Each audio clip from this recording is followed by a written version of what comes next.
Hello everyone, welcome to my channel Wisdom Classes. So now start chapter first, class 7th. Chapter name nutrition in plants. जो science का first chapter है वो हमारा क्या है, nutrition in plants. इस chapter में हम पढ़ेंगे कि प्लांट्स में न्यूट्रिशन का जो प्रोसेस होता है वो किस प्रकार होता है। तो सबसे पहले हमें ये जानना होता है कि न्यूट्रिशन होता क्या है, व्हाट इज़ न्यूट्रिशन। तो न्यूट्रिशन क्या होता है कि आपको पता है जितने भी लिविंग बींग्स होते हैं उनको किसकी ज़रूरत होती है, फूड की। फूड हमें किससे मिलता है कि फूड हमें आपको पता है प्लांट से मिलता है और एनिमल से मिलता है, बट फूड जो मेन हमें किससे मिलता है वो हमारे हैं प्लांट सोर्सेज होते हैं जो हमें फूड प्रोवाइड करते हैं। तो लेट्स स्टार्ट चैप्टर। तो मैं अब आपको बताऊंगी कि न्यूट्रिशन जो मैंने आपको बताया कि आपको पता है कि जो न्यूट्रिशंस हम ले रहे हैं फूड के थ्रू, फूड में हमारे जो न्यूट्रिएंट्स जाते हैं वो कौन कौन से होते हैं, हमारे carbohydrate, proteins, fats, vitamins and minerals. इन सबको हम क्या बोलते हैं, न्यूट्रिएंट्स, जो आप ये पहले भी पढ़ चुके हो। तो सभी plants, all animals and plants require food for their growth. जितने भी लिविंग बींग्स होते हैं मीन्स प्लांट्स और एनिमल्स, इन सबको किसकी ज़रूरत होती है, फूड की। किसके लिए, for their growth and getting energy, growth के लिए और एनर्जी के लिए। दिस प्रोसेस, इस प्रोसेस को हम क्या बोलते हैं, न्यूट्रिशन। मीन्स जो हमने फूड इनटेक किया है उसके थ्रू जो एनर्जी इवॉल्व होती है तो उसे हम क्या बोलते हैं, इस प्रोसेस को न्यूट्रिशन बोला जाता है। Plants make their food, plants क्या लेते हैं, अपना फूड अपने आप बना लेते हैं, बट एनिमल्स कांट, वो अपना फूड अपने आप नहीं बना सकते। सो इस चैप्टर को स्टार्ट करने से पहले जो आपका इसके समरी थी वो बताई है। अब हम स्टार्ट करते हैं चैप्टर। फर्स्ट हेडिंग है हमारी living and non living organise.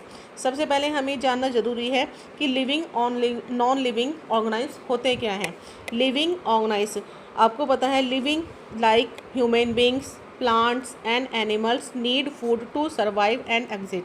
कि एनिमल्स और प्लांट्स को किसकी ज़रूरत होती है सर्वाइव करने के लिए, फूड की। दूसरी बात है कि प्लांट्स जो होते हैं वो अपना फूड अपने आप प्रिपेयर कर लेते हैं फोटोसिंथेसिस प्रोसेस के थ्रू। जितने भी लिविंग बींग्स होते हैं उनको फूड की ज़रूरत होती है रिप्रोडक्शन के लिए and respond to environment, environment में अपने आप को सर्वाइव करने के लिए। नेक्स्ट है living organisms respire and excrete as well as, कि जो लिविंग ऑर्गेनाइज है वो रेस्पायर भी करते हैं मीन्स सांस भी लेते हैं और एक्सक्रीट वेस्ट प्रोडक्ट को बॉडी से आउट भी करते हैं। सबसे पहले जो आपको पता है कि सेल्स होते क्या हैं, कि जितने भी लिविंग बींग्स होते हैं उनकी छोटी यूनिट क्या होती हैं, सेल्स, क्योंकि ऑर्गेनाइज की जो बॉडी है वो किससे मिलकर बनती है, सेल से। तो बेसिक यूनिट क्या होती है हमारी, सेल्स। जिस तरह एक मकान को बनाने के लिए किसकी जरूरत पड़ती है, ब्रिक्स की। तो ब्रिक्स मकान की क्या हो गई, एक आपकी स्मॉलर यूनिट हो गई। उसी तरह एक ऑर्गेनाइज को बनने के लिए किसकी ज़रूरत होती है, सेल्स की। So hence they are also called building blocks, इसलिए हम सेल को क्या बोलते हैं, building blocks of an organism. अब सेल हमारी 3 पार्ट्स में क्या होती हैं, कि एक cell is constituted of 3 parts, major parts. एक सेल कौन कौन से पार्ट्स रखती है, फर्स्ट है हमारा cell membrane. Cell membrane means जो आउटर मेम्ब्रेन होती है, एंड इन 1 न्यूक्लियस, और उसके अंदर क्या पाया जाता है, एक न्यूक्लियस। थर्ड है आपका साइटोप्लाज्म। साइटोप्लाज्म क्या होता है, जो सेल के अंदर लिक्विड भरा हुआ होता है वो लिक्विड कैसा होता है आपका, जेली लाइक। उस लिक्विड को हम क्या बोलते हैं, साइटोप्लाज्म। तो ये सेल के 3 पार्ट्स हैं, कौन कौन से, cell membrane, nucleus and cytoplasm. अब हमारी सेल 2 टाइप्स की होती हैं। फर्स्ट है आपका single and multi cellular. Single जिसके जैसे कि नाम से ही क्लियर है, सिंगल, जिसमें जो ऑर्गेनाइज सिर्फ 1 सेल का बनता है उसे हम क्या बोलते हैं, सिंगल सेल या यूनी सेल्यूलर। यूनी मतलब only single 1 cell, like amoeba, paramecium, ये सब क्या होते हैं हमारे सिंगल सेल ऑर्गेनाइज्म होते हैं। मल्टी सेल्यूलर क्या होता है, मल्टी का मतलब क्या होता है, कि मल्टी का मतलब होता है कि बहुत सारे, means organisms more than 1 cell, एक से अधिक सेल से जब बनते हैं उसे हम क्या बोलते हैं, multi cellular. All human beings and plants, ये सब क्या होते हैं आपके मल्टी सेल्यूलर ऑर्गेनिज्म होते हैं। अब इस चैप्टर में हम जो स्टार्ट करेंगे वो हमारा क्या है, न्यूट्रिशन। न्यूट्रिशन क्या है, मैंने जैसे आपको बताया अभी कि nutrition is the mode of taking food. Nutrition क्या होता है, जो फूड हम इनटेक कर रहे हैं उसके द्वारा उस फूड को यूटिलाइज़ करना बॉडी के द्वारा एनर्जी के लिए, उसे हम क्या बोलते हैं, न्यूट्रिशन। तो nutrition is very important for all living beings. Nutrition सभी के लिए क्या होता है, ऑल लिविंग बींग्स के लिए ज़रूरी होता है, क्योंकि इसी से हमारी बॉडी क्या होती है, बिल्ड होती है एंड ग्रो कर पाती है। सेकेंडली कि जो न्यूट्रिशन हेल्प्स करते हैं रिपेयर करने में डैमेज सेल्स, जो सेल्स हमारी डैमेज हो जाती हैं, न्यूट्रिएंट्स ही हैं जो उनको रिपेयरिंग करने में हेल्प करते हैं। थर्ड कि न्यूट्रिशन आल्सो प्रोवाइड, न्यूट्रिशन हमको क्या प्रोवाइड करते हैं, एनर्जी। एनर्जी हमें क्यों चाहिए, जो भी हम डेली एक्टिविटीज़ करते हैं उन एक्टिविटीज़ को कंप्लीट कराने में हमारी हेल्प कौन करता है, न्यूट्रिशन। सो न्यूट्रिशन हमारी बॉडी की ग्रोथ के लिए, रिप्रोडक्शन के लिए, हमें जीवन में सर्वाइव करने के लिए इन सब की ज़रूरत होती है। अब हमारा जो न्यूट्रिशन का जो मोड है वो 2 टाइप्स में डिवाइड किया गया है। कैसे कि आपका जो है कि ऑटोट्रॉफ एंड हेट्रोट्रॉफ्स। ऑटोट्रॉफ्स मतलब क्या होता है कि ऑटो के नाम से ही क्लियर है कि ऑटो होता क्या है। ऑटो मीन्स होता है आउन, अपने आप, स्वयं। एंड हेट्रोट्रॉफ्स का होता है किसी दूसरे की हेल्प से करना। तो हम फर्स्ट पहले पढ़ेंगे autotrophs, organisms that make their food. Autotrophs उसे हम क्या बोलते हैं, ऑटोट्रॉफ्स मीन्स ऑर्गेनाइज जब अपना खाना स्वयं बना लेते हैं, जैसे कि प्लांट्स, उन्हें हम क्या बोलते हैं, ऑटोट्रॉफ्स। ऑटोट्रॉफ्स का सिर्फ एक ही एग्जांपल है कि प्लांट्स क्या होते हैं हमारे, ऑटोट्रॉफ्स। प्लांट्स के अपने आप ही एन एग्जांपल ऑफ ऑटोट्रॉफ्स कि प्लांट्स अपना खाना खुद प्रिपेयर करते हैं, उसे हम क्या बोलते हैं, autotrophs.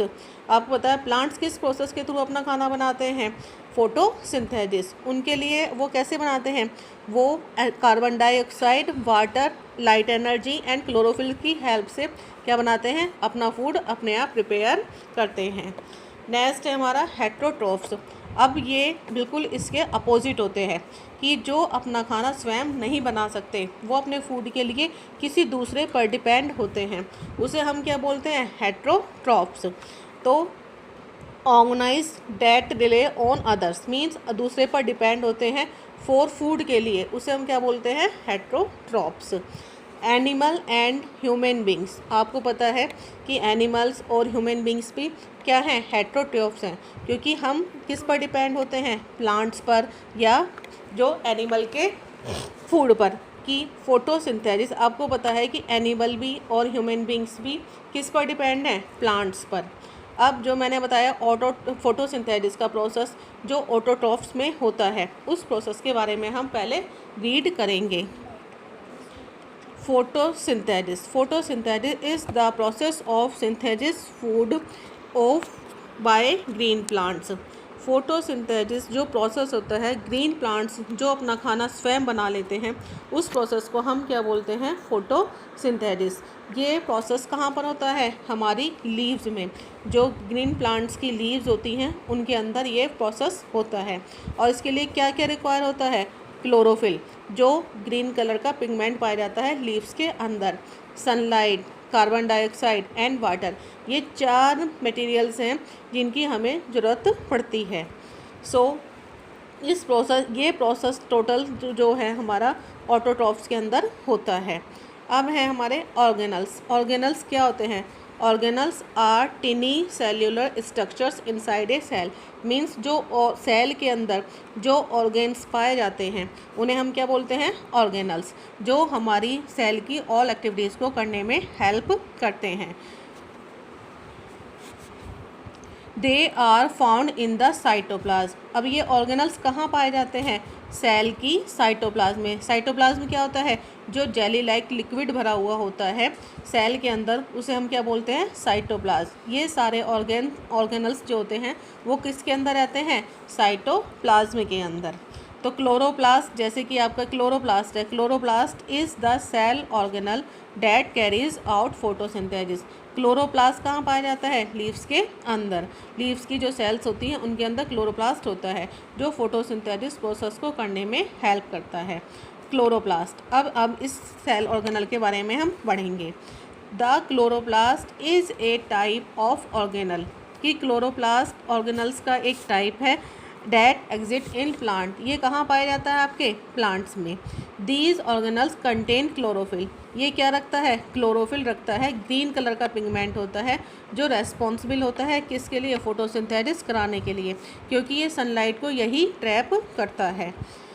Chlorophyll, chlorophyll is the pigment. ये क्या है हमारा? जो क्लोरोप्लास्ट के अंदर पाया जाता है और फोटोसिंथेसिस करने में हेल्प करता है। The pigment green colour to its bearer are is abundantly found in leaves. ये कहाँ पाया जाता है? एबेंडेंटली फाउंड मोस्टली कहाँ पाया जाता है? लीव्स में। Chlorophyll is locked inside the chloroplast. Chlorophyll कहाँ होता है? क्लोरोप्लास्ट के अंदर लॉक्ड होता है। अब जो प्रोसेस है, प्रोसेस ऑफ फोटोसिंथेसिस, इसके बारे में हम रीड करेंगे कि किस तरह से फोटोसिंथेसिस का प्रोसेस होता है। The process of photosynthesis takes place in the leaves, the food factory of the plants। आपको मैंने पहले ही बताया कि जो फोटोसिंथेसिस का प्रोसेस है वो कहाँ पर होता है? लीव्स के अंदर। लीव्स कहाँ होती हैं? ग्रीन प्लांट्स में। तो आपका फूड किसके अंदर बनता है? लीव्स के अंदर में। इसलिए लीव्स को हम क्या बोलते हैं? प्लांट्स की फूड फैक्ट्री, क्योंकि सारा का सारा जो फूड होता है वो यहीं पर ही प्रिपेयर होता है। तो प्लांट्स की जो लीव्स होती हैं उनको हम क्या बोलते हैं? Food factory. अब किस तरह से होता है? सबसे पहले carbon dioxide is taken in through टिनी ports on the leaves called stomata. जो लीव्स होती हैं, लीव्स पर छोटे छोटे टिनी पोर्ट्स होते हैं, उनको हम क्या बोलते हैं? स्टोमेटा। स्टोमेटा क्या करते हैं? जो एनवायरनमेंट में हमारी कार्बन डाइऑक्साइड होती है उसको क्या करते हैं? टेकन करते हैं, और water and minerals they are required for the process of are transported to the leaves from the roots through the stem। आपको पता है कि जब प्लांट्स को हम वाटर देते हैं तो वो वाटर और मिनरल उसके साथ मिलकर लीव्स के अंदर स्टेम के थ्रू पहुंचते हैं। पहले रूट्स में जाता है पानी, फिर उसके बाद स्टेम में, और फिर उसके बाद कहाँ जाता है? लीव्स में। ये प्रोसेस में हेल्प कौन करता है? Xylem and phloem tissue. उसके बाद अब आपके पास कार्बन डाइऑक्साइड, वाटर और मिनरल्स मिल गए, और क्लोरोफिल किससे मिल जाता है? आपका लीव से। ये चारों मिलकर सनलाइट को क्या करते हैं? सनलाइट पहले क्लोरोफिल क्या करता है? ट्रैप करता है, और चारों मिलकर फोटोसिंथेसिस को प्रोसेस को करने में हेल्प करते हैं। जब फोटोसिंथेसिस का प्रोसेस होता है तो ऑक्सीजन इज़ रिलीज्ड। कौन सी गैस रिलीज होती है? Oxygen. By product of this process. तो जो फोटोसिंथेसिस का प्रोसेस होता है वो हमारे लिए भी क्यों ज़रूरी होता है? क्योंकि इसी के थ्रू हमें क्या मिलती है? ऑक्सीजन मिलती है। तो फोटोसिंथेसिस के प्रोसेस में कार्बन डाइऑक्साइड क्या होती है? इनटेक होती है, और ऑक्सीजन क्या होती है? आउट होती है। तो ग्रीन प्लांट्स को जैसे ये फोटोसिंथेसिस का प्रोसेस ज़रूरी है, उसी लिए उनकी वजह से हमें भी क्या मिलती है? ऑक्सीजन मिलती है। अब है आपका topic nutrients being replaces in soil, कि जो न्यूट्रिएंट्स हैं सोइल में किस तरह से रिप्लेसेस होते हैं। फर्स्ट आपको कि न्यूट्रिएंट्स होते क्या हैं, जो मैंने अभी आपको बताए थे, कार्बोहाइड्रेट, प्रोटीन, विटामिन्स, मिनरल्स, ये सब क्या हैं? हमारे न्यूट्रिएंट्स। तो plant absorb minerals nutrients from the soil. आपकी प्लांट्स जो एब्जॉर्ब करते हैं मिनरल न्यूट्रिएंट्स को कहाँ से लेते हैं? सोइल से लेते हैं। मेक देयर आउन फूड, अब फूड में अपने आप बना लेते हैं। And for their important process, और दूसरे इम्पोर्टेंट प्रोसेस के द्वारा। Soil needs to be enrich with nutrients. Soil को आवश्यकता होती है टू एनरिच करने की न्यूट्रिएंट्स, जैसे नाइट्रोजन, फॉस्फोरस, पोटाशियम रेगुलरली। लगातार सोइल को किसकी ज़रूरत होती है? नाइट्रोजन, फॉस्फोरस, पोटाशियम, इन मिनरल्स की ज़रूरत पड़ती है। Only they can we grow plants and keep them healthy. केवल वे तभी ग्रो कर सकते हैं जब उन्हें प्रॉपर मिनरल्स मिलें। तो जो इम्पोर्टेंट न्यूट्रिएंट्स हैं प्लांट्स के लिए वो कितने होते हैं? 17। But 6 are macronutrients and rest are micronutrients. Means क्या है इसका कि जो 6 मैक्रोन्यूट्रिएंट्स होते हैं जो प्लांट्स को ज़्यादा अमाउंट में चाहिए और माइक्रो जो थोड़े कम अमाउंट में चाहिए। तो macronutrients are required in large quantity, जो ज़्यादा क्वांटिटी में चाहिए उन्हें हम क्या बोलते हैं, मैक्रोन्यूट्रिएंट्स, और जो कम क्वांटिटीज़ में प्लांट्स को ज़रूरत होती है। So now start other modes of nutrition. अब हम क्या स्टार्ट करेंगे कि न्यूट्रिशन का जो मोड है और कौन कौन से हैं। तो फर्स्ट है हमारा सिम्बायोटिक रिलेशनशिप। सिम्बायोटिक रिलेशनशिप्स का मीनिंग क्या होता है कि इसे हम बोलते हैं कि सहजीविता, मीन्स कि ऑर्गेनाइज दैट लिव टुगेदर, जो ऑर्गेनाइज एक साथ रहते हैं एंड शेयर करते हैं शेल्टर एंड फूड, एक दूसरे पर क्या करते हैं, डिपेंड, कि एक क्या देता है उसको, शेल्टर देता है, दूसरा उसको क्या देता है, न्यूट्रिएंट्स देता है। उसे हम क्या बोलते हैं, सिम्बायोटिक रिलेशनशिप, सहजीविता। मीन्स एक दूसरे की आपस में वो क्या करते हैं, हेल्प करते हैं। तो कुछ fungi, certain fungi live in the roots of trees, कुछ फंगी जो होते हैं वो वहाँ पर रहते हैं, ट्रीज़ की रूट्स में रहते हैं। जो रूट्स होती हैं, the tree provide nutrients to the fungus, tree क्या प्रोवाइड करता है फंगस को, न्यूट्रिएंट्स, क्योंकि फंगस क्या होती हैं, आपकी नॉन ग्रीन प्लांट्स होती हैं, ये अपना खाना अपने आप नहीं बना सकती हैं। तो फंगस किस लिए रहता है पेड़ पर, कि पेड़ के जो जड़ होती हैं उनके ऊपर क्यों रहता है, क्योंकि उससे क्या मिलता है, उसे फूड मिलता है, एंड ये वापस उनको क्या हेल्प करता है ट्रीज़ को देने में, take up water and nutrients from the soil से, ये सोइल से एब्जॉर्ब करते हैं न्यूट्रिएंट्स को और ट्री की रूट्स तक पहुंचाने का काम करते हैं। इसी तरह से इसका एक एग्जांपल और भी है, लाइकेन। जैसे लाइकेन होता है, लाइकेन क्या होते हैं, एल्गी और फंगी टुगेदर एक साथ रहते हैं, और वो लाइकेन एक साथ रहते हैं, उन्हें क्या बोलते हैं, सिम्बायोटिक रिलेशनशिप में रहते हैं। वो क्या करते हैं कि लाइकेन जो होता है is made up of fungus and alga, कि एक साथ रहते हैं और कैसे डिपेंड करते हैं कि जो फंगस होता है वो नॉन ग्रीन है और एल्गी क्या होती है, ग्रीन प्लांट्स होती है। एल्गी फूड बनाकर फंगस को देती है और फंगस एल्गी को अपने ऊपर शेल्टर देती है। तो ये किस में रहते हैं, इन दोनों को हम क्या बोलते हैं, सिम्बायोटिक रिलेशनशिप। और जो मोड होता है न्यूट्रिएंट्स का जिन ऑर्गेनाइज्म के अंदर होता है उन ऑर्गेनाइज्म को हम क्या बोलते हैं, सिम्बायोन्ट्स। दिस एसोसिएशन वर्क वेल, यह जो एसोसिएशन होता है बहुत अच्छी तरह से काम करता है। अनदर मोस्ट कॉमन एग्जाम्पल इसका और क्या है, राइजोबियम बैक्टीरिया। राइजोबियम बैक्टीरिया कहाँ पाया जाता है, लिग्यूमिनस प्लांट्स की रूट्स में पाया जाता है। जो हमारे लिग्यूमिनस प्लांट्स होते हैं उनकी रूट्स में क्या पाया जाता है, हमारा राइजोबियम बैक्टीरिया। ये बैक्टीरिया वहाँ क्यों रहता है, क्योंकि लिग्यूमिनस प्लांट्स जहाँ ग्रो करते हैं उस सोइल में किसकी कमी होती है, नाइट्रोजन की। तो नाइट्रोजन की कमी को पूरा करने के लिए लिग्यूमिनस प्लांट में कौन रहता है, राइजोबियम बैक्टीरिया। ये राइजोबियम बैक्टीरिया जो होता है वो एटमॉस्फेरिक नाइट्रोजन को एब्जॉर्ब करके सोलेबल फॉर्म में कन्वर्ट करता है एंड प्लांट्स के पार्ट्स को प्रोवाइड करता है। राइजोबियम बैक्टीरिया हेल्पफुल है किसके लिए, लिग्यूमिनस प्लांट्स के लिए, क्योंकि ये नाइट्रोजन की कमी को पूरा करने के लिए ज़रूरी होता है। So it is a rich source है किसका, नाइट्रोजन का। अब जो नाइट्रोजन फिक्सेशन का जो प्रोसेस है ये किसके द्वारा पॉसिबल हो पाता है, राइजोबियम बैक्टीरिया के द्वारा, क्योंकि नाइट्रोजन इम्पोर्टेंट न्यूट्रिएंट है प्लांट्स की ग्रोथ के लिए। जो नाइट्रोजन होता है एक इम्पोर्टेंट न्यूट्रिएंट होता है और प्लांट्स की ग्रोथ के लिए ज़रूरी होता है। लेकिन कुछ प्लांट्स क्या होते हैं कि वो डायरेक्ट एटमॉस्फेरिक नाइट्रोजन को एब्जॉर्ब नहीं कर सकते हैं, इसलिए वो उस मिट्टी में जो राइजोबियम बैक्टीरिया होता है एटमॉस्फेरिक नाइट्रोजन को इनटेक करके उसे सोलेबल फॉर्म में चेंज करके फिर प्लांट्स को प्रोवाइड करता है। इस प्रोसेस को हम क्या बोलते हैं, नाइट्रोजन फिक्सेशन। एंड नेक्स्ट है हमारा पैरासाइट। पैरासाइट क्या होते हैं कि parasite is a heterotrophs. Parasite is a heterotroph. Parasite भी क्या होते हैं? Heterotrophs, means completely depend on other organisms. ये किस पर डिपेंड होते हैं? दूसरे ऑर्गेनाइज में पूर्ण रूप से किसी दूसरे के ऊपर डिपेंड होना फूड के लिए, उसे हम क्या बोलते हैं? पैरासाइट्स। इसका जो एग्जांपल है जैसे कि आपका अमरबेल, जिसे आप कस्कुटा भी बोलते हैं, ये टोटली पैरासाइट होता है because they derive their food from the body of host plant. मतलब ये अपना फूड पूर्ण रूप से किसी दूसरे प्लांट से लेता है, और जिस प्लांट से लेता है उस प्लांट को हम क्या बोल देते हैं? होस्ट। मीन्स कि ऑर्गेनाइज जिस प्लांट पर डिपेंड करता है उस प्लांट्स को हम क्या बोलते हैं?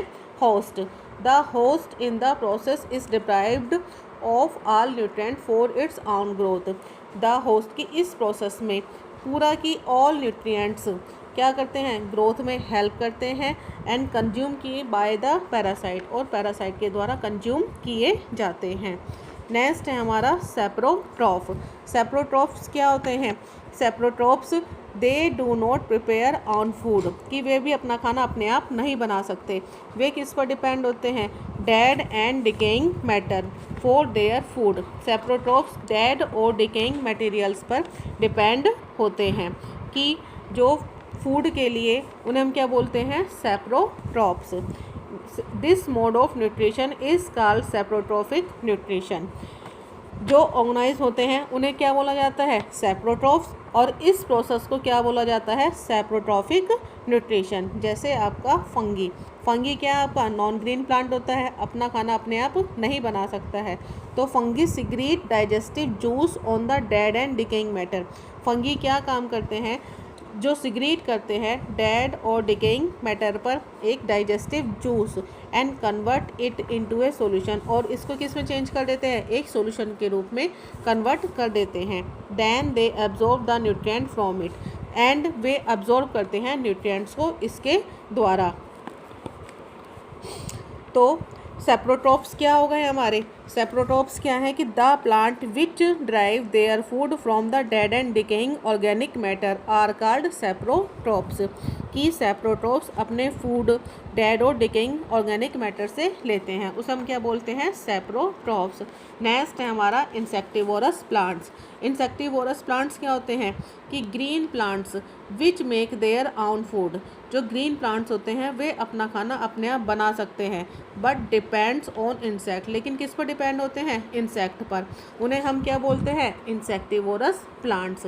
कि जो ग्रीन प्लांट्स तो हैं अपना खाना अपने आप बनाते हैं, बट लेकिन फूड के लिए फिर भी किस पर डिपेंड है? वो इंसेक्ट के ऊपर, इसलिए उन्हें क्या बोला जा रहा है? Insectivorous plants. These plants are green and carry out photosynthesis process. ये प्लांट्स ग्रीन भी होते हैं, फोटोसिंथेसिस का प्रोसेस भी करते हैं, बट जिस सोइल में ये ग्रो करते हैं उस सोइल के अंदर किसकी कमी होती है? नाइट्रोजन की। इस नाइट्रोजन की कमी को पूरा करने के लिए वो किसको खाते हैं? इंसेक्ट को। इंसेक्ट को खाते हैं। इंसेक्ट को खाने के बाद वो नाइट्रोजन की कमी को पूरा करते हैं। जैसे कि आपका पिक्चर प्लांट है, वीनस फ्लाई ट्रैप है, ये सब क्या है? इंसेक्टिवोरस प्लांट्स के एग्जाम्पल्स होते हैं। ये इंसेक्ट को अट्रैक्ट करते हैं एंड अट्रैक्ट करने के बाद उसको डाइजेस्ट करते हैं। डाइजेस्ट करने के बाद ये अपनी नाइट्रोजन की कमी को पूरा करते हैं। सो ये चैप्टर आपकी फिनिश होता है। अब आपको